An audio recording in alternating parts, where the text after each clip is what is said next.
Bienvenidos nuevamente, este es su programa Opinión en Jaque. Seguimos entonces con el método comparativo para seguir estudiando la segunda venida del Señor. La semana pasada comparábamos entonces segunda de Tesalonicenses capítulo 1 y 2, relacionado directamente al juicio que va a hacer el Señor a los impíos por perseguir a la iglesia, y también la última señal, que ya hemos dicho que es la suprema, la aparición del anticristo previamente a la venida inminente del Señor. Bajo este panorama lo comparamos con Mateo capítulo 24. Hoy vamos a avanzar un poquito en Mateo 24.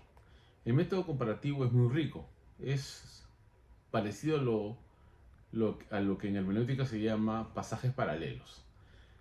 Les hemos enseñado ya cómo el método sintético, el método analítico y el método teológico se complementan para darnos luz sobre el pensamiento del pasaje.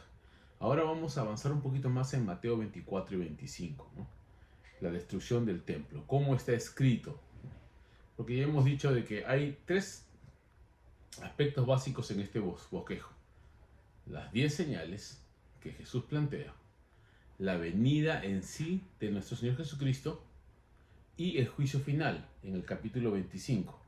Estos tres están entrelazados con la evidencia histórica de la destrucción del templo como firma y sello de que Jesús puede predecir el futuro, hablando de la destrucción, digamos, cercana del templo, ¿no? Como sucedió en el año 70 por mano del emperador romano Tito, ¿no?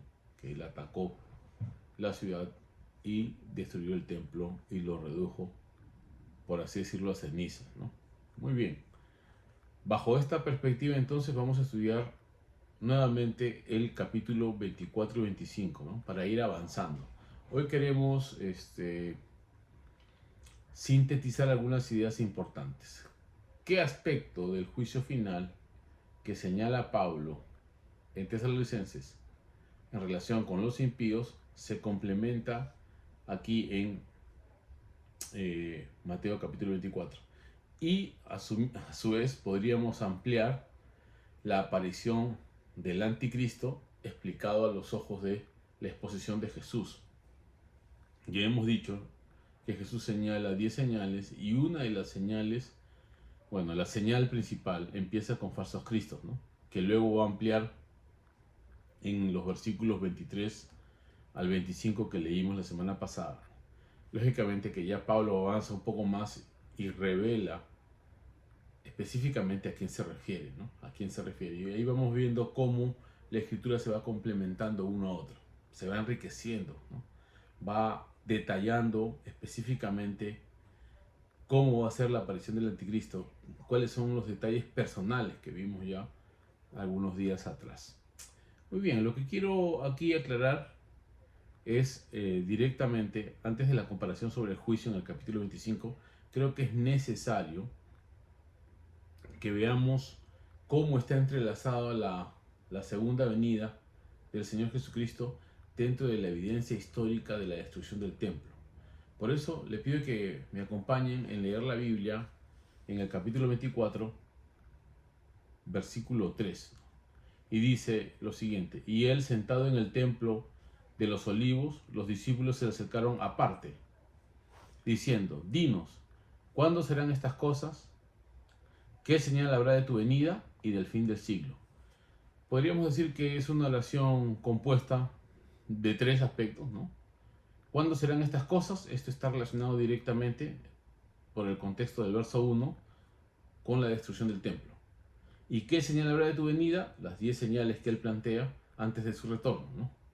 Y el fin del siglo, cuando aparezca el Señor y lógicamente se establezca el, digamos, el juicio a las naciones, ¿no? Como se ve en Mateo, en el capítulo 25, en el capítulo contiguo. Estos son los tres detalles. Vamos a ver entonces cómo vamos avanzando, ¿no? Y aquí quisiera especificar lo siguiente. Quiero que noten que Jesús cambia de tiempo verbal en el verso 15. Una vez que le está explicando la destrucción del templo, él dice lo siguiente, verso 15: por lo tanto, cuando veáis en el lugar santo la abominación desoladora de que habló el profeta Daniel, el que le entienda, entonces los que estén en Judea huyan a los montes. Muy bien, aquí Jesús predice la destrucción del templo y le dice a ellos cuando veáis. Vean ustedes, el verbo está en segunda persona del plural, porque les está hablando a vosotros, ¿no? En este caso le está hablando a sus discípulos, ¿no? En plural.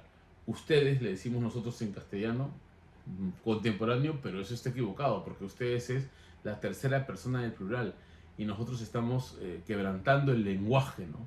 Original heredado desde España, así que la verdadera, usamos la tercera persona del plural para usarla como segunda.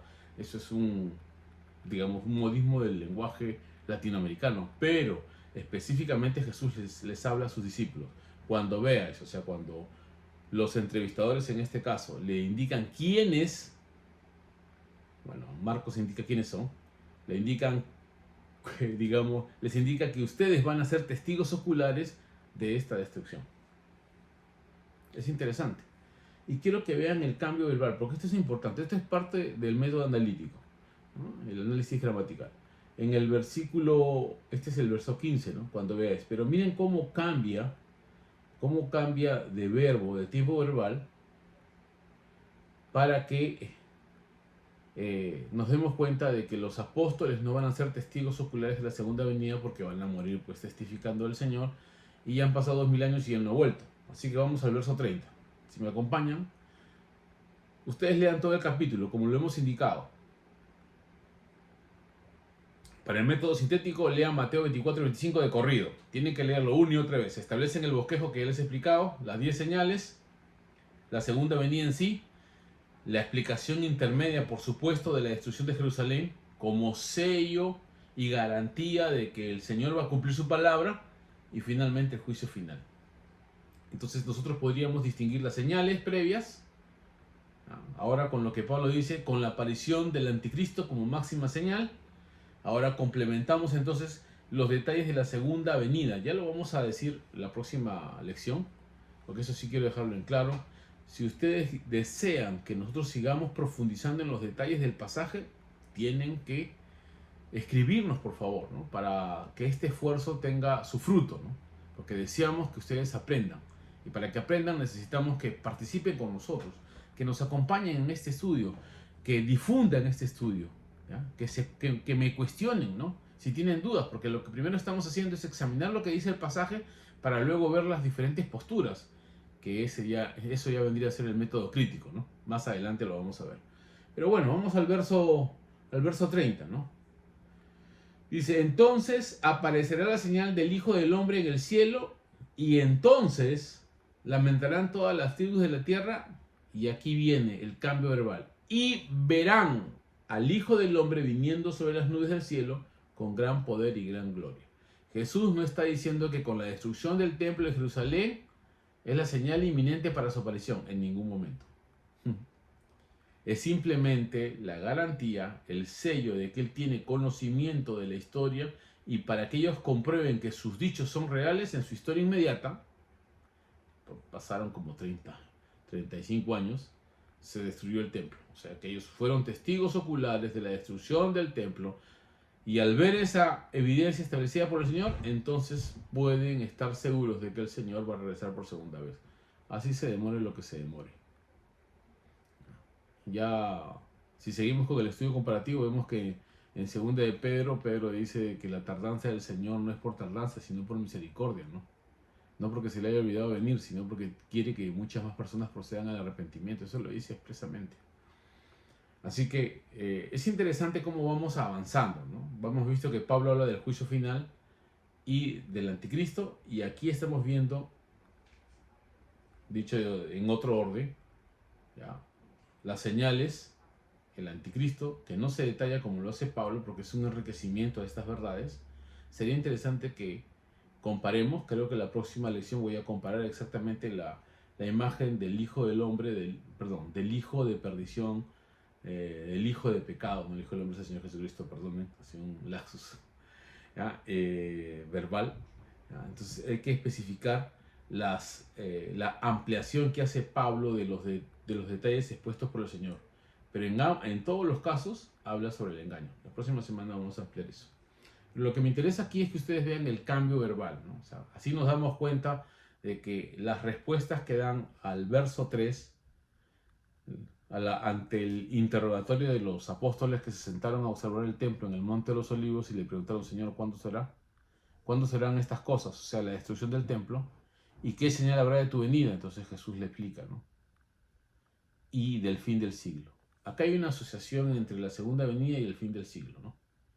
¿Por qué hago este detalle? Porque más adelante se va a cuestionar si hay un milenio entre la segunda venida y, en este caso, el juicio final, ¿no? Aquí se ve una secuencia. Tenemos que corroborar ahora, ¿no? Como el apóstol Pablo nos enseña que hay detalles que se van ampliando y que ellos transmiten, como en este caso la aparición del anticristo se es detallado específicamente para que podamos ver las características personales con el fin de reconocerlo, ¿no? Y volviendo a Mateo capítulo 24 nos damos cuenta de que las 6 primeras señales están relacionadas con el anticristo y por supuesto a su actividad política. Más que religiosa, es política, porque los judíos esperaban un caudillo militar y ese caudillo militar va a estar asociado a las guerras y rumores de guerras, porque es la forma de imponer su poder, ¿no? De la presión política y las amenazas a otros países para que se sujeten a él, y en este caso con la intervención militar, ¿no? Entonces vean ustedes cómo se asocian las dos siguientes al control, en este caso, de la producción alimenticia. Hay hambrunas, puede ser consecuencia de la guerra, ¿ya? Y pestilencias que puede haber, son epidemias, ¿no? Algunos dicen que son regulados con el control de la alimentación, ¿no? Para también someter a la población. Bueno, ahora hay varios detalles que podríamos comparar, hasta la carne sintética que se trata de implantar o el trigo transgénico que va a estar bajo el control del que lo patente, ¿no? Entonces es interesante. Ya vean ustedes cómo van, ahora en Europa quieren eliminar a los agricultores y a los ganaderos, ¿no? Para que haya una regulación y un control en base al... Y todo sobre pretexto del problema de, digamos, del cambio climático, ¿no? Y justamente las señales del fin terminan con un terremoto, que no solamente es la figura, digamos, del juicio divino sobre la tierra, ¿no? Es una señal de... También puede ser consecuencias de la violencia militar y los cambios que el ser humano hace sobre el planeta y el desequilibrio que causa, ¿no? En la creación. Hay un pasaje en Apocalipsis que viene a la memoria, que Dios va a jugar a los que destruyan su creación. Por eso es importante que usted haga este tipo de estudio. Usted profundice las ideas y primero surgen las ideas. Yo he comparado con, en este caso, con lo que está pasando en Europa, ¿no? Con los agricultores y ganaderos. Pero no necesariamente se refiere completamente a eso. Pero pueden ser indicios, ¿no? Uno tiene que primero ceñirse a la escritura, sacar las ideas y luego observar lo que sucede a la luz de la verdad. No dejarse influenciar por lo que sucede para encontrar en la Biblia, porque eso tergiversa el pensamiento bíblico. Introducimos ideas sobre el texto, violentamos el concepto inicial que transmite Jesús, ¿no? Como en este caso yo acabo de señalar el cambio climático como una posibilidad. No quiero decir que así sea, ¿no? Pero el terremoto, pues por supuesto que señala terremotos reales, pero también consecuencias sobre el planeta, ¿ya? Que el planeta sufre violencia. Por consiguiente, vemos cómo se va deteriorando, ¿no? ¿Ya? Pero no quiero decir que exactamente el cambio climático es la señal, ¿no? La señal son terremotos y hay que seguirnos a eso. Muy bien, bajo este panorama quiero cerrar este detalle, ¿ya? Nos ha ganado un poquito la hora, ¿ya? En el sentido de que nosotros queríamos establecer los paralelos, ¿no? ¿Cuál es el paralelo? Que la destrucción de Jerusalén iba a ser una evidencia para los apóstoles de la futura venida del Señor, que lo que Él dice es cierto y esa es su firma de garantía, que Él puede revelar el futuro inmediato. Por consiguiente, el futuro distante está bajo su control. Otro aspecto que queremos ver es los detalles que hay en la segunda venida y el juicio final. Porque ustedes sabrán que hay varias posturas, ¿no?, sobre el milenio. Por consiguiente, quiero señalar la próxima lección. Tengo varias ya bajo la carta. Si ustedes quieren que avancemos en esto, escríbanos, por favor. Porque lo queremos hacer. Queremos hallar la motivación de que están aprendiendo y desean seguir creciendo. Así que los dejamos hasta aquí. Les agradecemos de corazón por su empeño, a todos los que fielmente participan, digamos, de los videos. Transmítanlo a otros, que otros conozcan esto, que nos hagan preguntas, porque ese es el desafío. Deseamos que la escritura nos hable y estos métodos nos ayudan a profundizar en lo que dice el texto, no en lo que yo imagino, en lo que yo creo. Y he hecho ciertas comparaciones con la vida real, pero he hecho la salvedad de que son conjeturas, son ciertas, digamos, detalles, pero no son todos los indicios, porque no quiero caer en esa especulación amarillista que esto es lo que dice la Biblia. Eso no necesariamente es cierto, como ya lo hemos visto en otras ocasiones. Así que les agradezco por estar con nosotros. Nos vemos la próxima semana. Soy el pastor Wilfredo Beltrán y siempre en Opinión en Jaque. Transmítanlo, inviten a otros y suscríbase para que reciba las indicaciones de nuestras futuras grabaciones. Muchas gracias. Dios los bendiga.